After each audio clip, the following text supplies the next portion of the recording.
Have you ever stopped to wonder how the James Webb Space Telescope manages to capture crystal clear, razor sharp images of galaxies that are billions of light years away? Or how the simple everyday rear view mirror in your car gives you a perfectly scaled, intuitive view of the road behind you? It isn't magic. It all comes down to the fundamental, unbreakable laws of geometric optics. Welcome to OPTICSPACE. This is a professional-grade browser-based 2D optics laboratory built entirely with vanilla JavaScript and an HTML5 canvas ray tracing engine. Today, we aren't just going to passively sit back and observe light. We are going to actively build multi-element optical scenes, place dynamic light sources, and mathematically prove the laws of physics that govern our visual universe. Over the next 15 minutes, we will conduct three distinct and rigorous experiments. First, we will map an infinite corridor to definitely verify the law of reflection.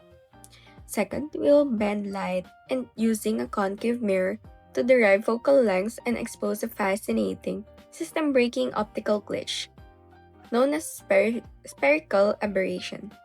Finally, we will mathematically hunt down the exact coordinates of a visual image, proving once and for all that what you see in the mirror is not a mere visual illusion, but a strict, calculable, geometric construct.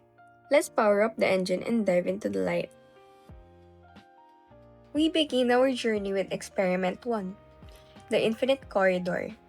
The principle we are testing here is the absolute bedrock of all geometric optics, the law of reflection. To put this to the test, we've drawn two flat mirrors on our digital canvas, angled slightly inward to form a V-shaped corridor. The angle between these two reflective walls, which we will mathematically define as alpha, is exactly 10 degrees. Down at the open base of this corridor, we place a highly directional laser.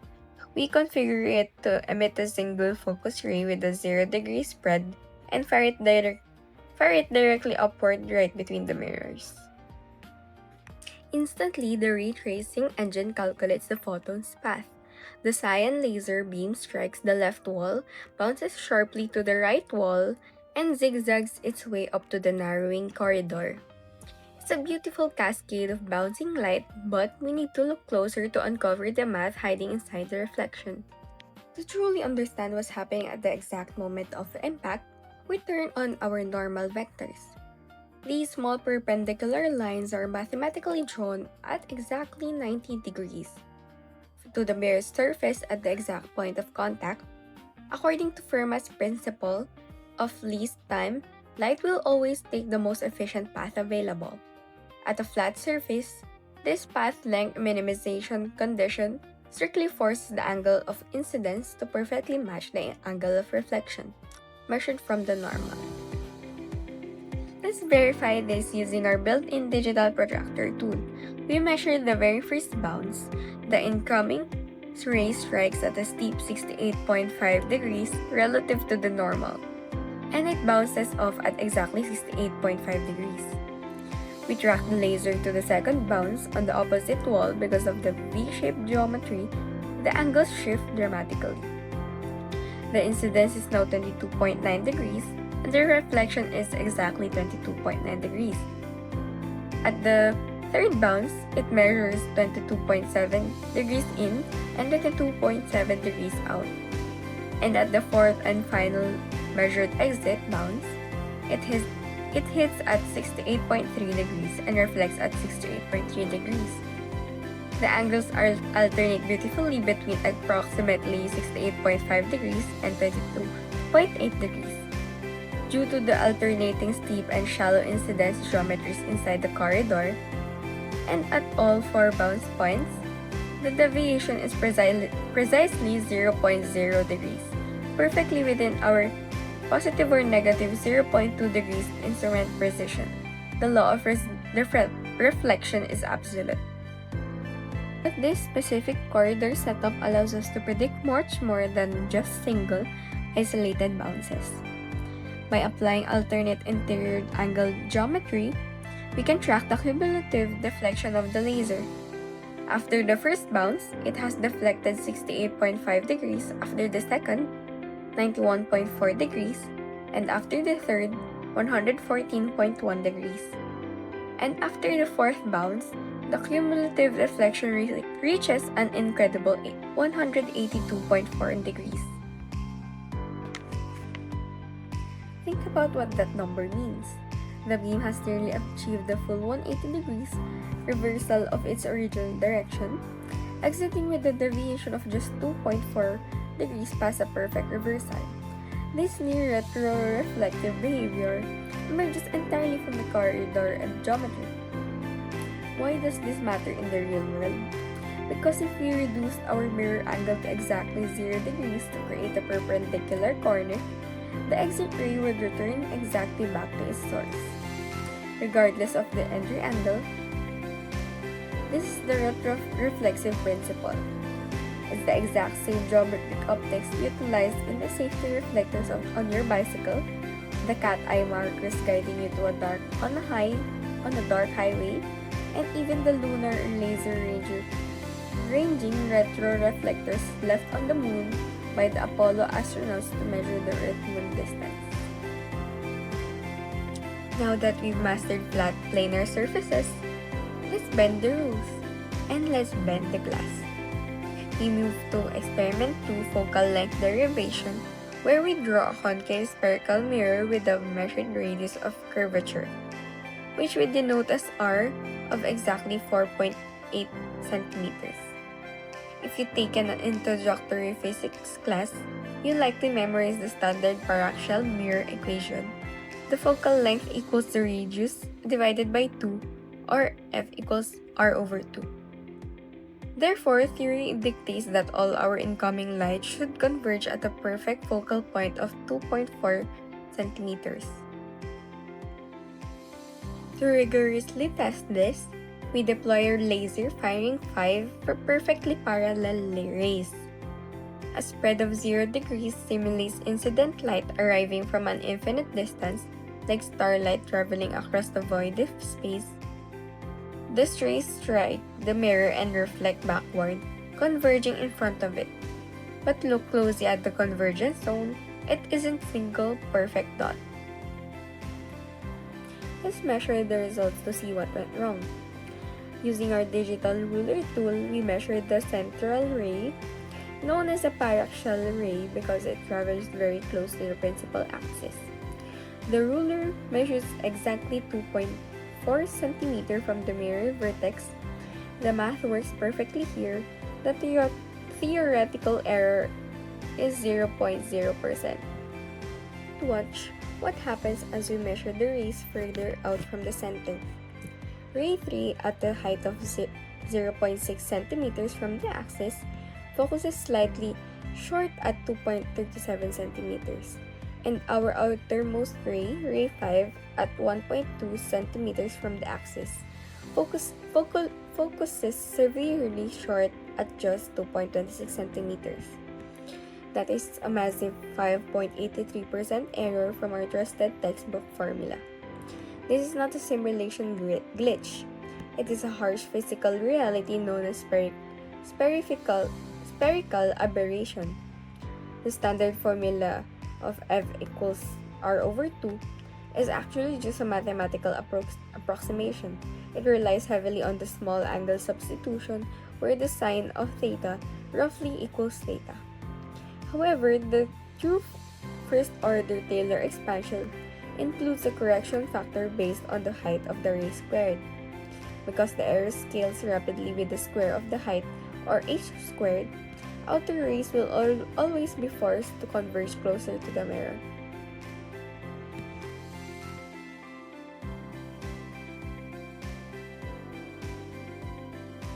Practically quantifiable optical artifact heavily dictates how humanity explores the cosmos and how we generate power.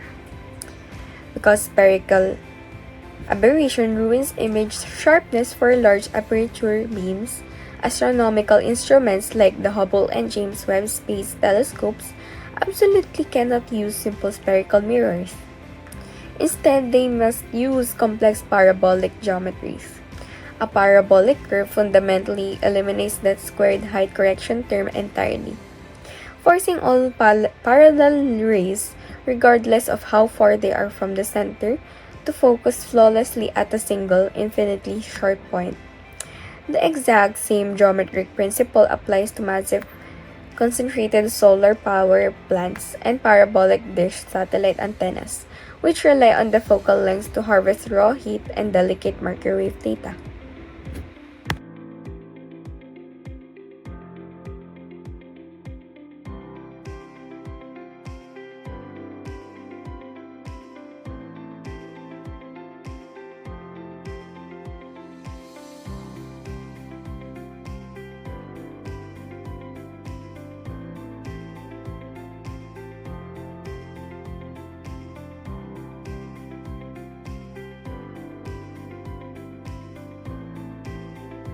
For our third and final experiment, we are going to do something a little different. We are going to hunt ghosts. Specifically, we are going to mathematically map the exact location of a virtual image behind a flat mirror. We start by placing an omnidirectional point light source directly exactly 3.2 centimeters in front of a flat vertical mirror. This is our established object distance known as d sub O. Now, unlike a highly directional laser, a point light shoots its rays everywhere. When these rays hit the flat mirror, they reflect and diverge outright widely. If you were standing on the left side looking into the mirror, your brain would intuitively track these diverging rays backward and perceive a glowing light source existing deep inside the glass. But in OPTICSPACE, we don't need a human brain to find it. We just need pure geometry. With the simulator's virtual image render turned strictly off, we select two diverging reflected rays. We use our protractor tool to measure their exit angles and their exact coordinate points on the mirror surface.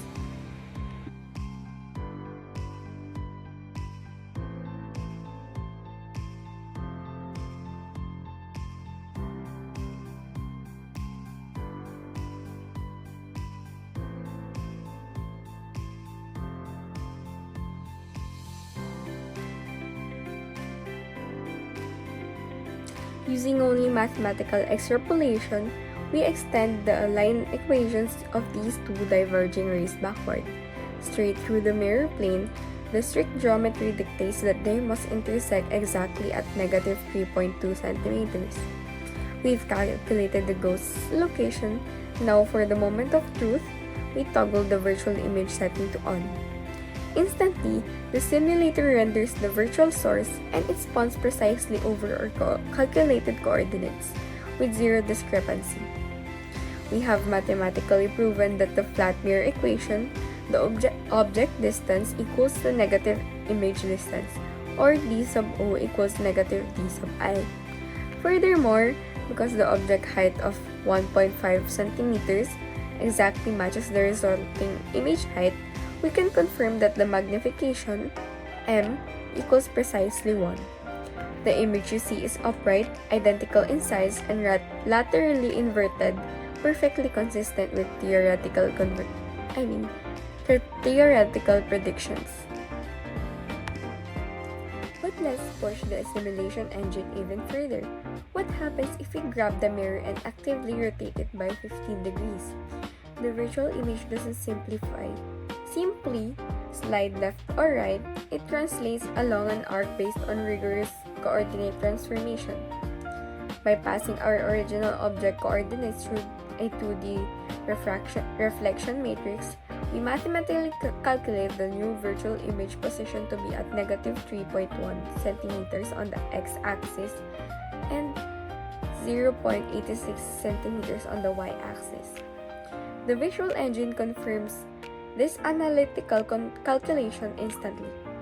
This unyielding, hyper-reliable mathematical relationship is exactly why you can blindly trust the optical viewfinder in a high-end SLR camera, the periscope in a submerged submarine, or the complex relay lenses inside the surgical endoscope. Even through multiple bounces and heavily angled reflections, the virtual image strictly preserves the spatial integrity of the real world.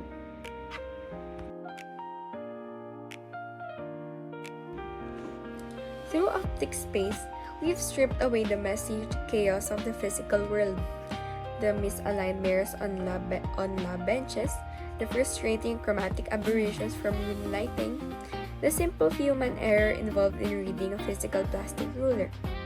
What remains is the pure, undeniable mathematical reality of life. Synthesizing our three experiments reveals a profoundly coherent picture. We validated the law of reflection across multiple bouncing nodes, proving that it is scale-invariant property of specular surfaces. We exposed the strict boundary of the paraxial approximation, quantifying exactly how and why the F equals R over 2 formula dramatically fails as beam aperture increases, demanding parabolic correction in real-world probe systems. And we prove that virtual images are not optical illusions crafted by the mind, but absolute mathematical constructs bound by strict symmetry matrices. Physics is not just something we passively observe. It is a rigid framework we can measure, predict, and engineer. By leveraging mathematically exact vector ray tracing, digital simulation allows us to interact directly with these fundamental laws, providing results indistinguishable from theoretical predictions. Whether we are precisely aligning an industrial laser cutter, designing a massive solar farm, or aiming a multi-billion-dollar telescope at the very edge of the known universe, we are relying on the exact geometry we mapped here today. Thank you for joining us in the lab. Keep exploring, keep measuring, and never stop questioning the light.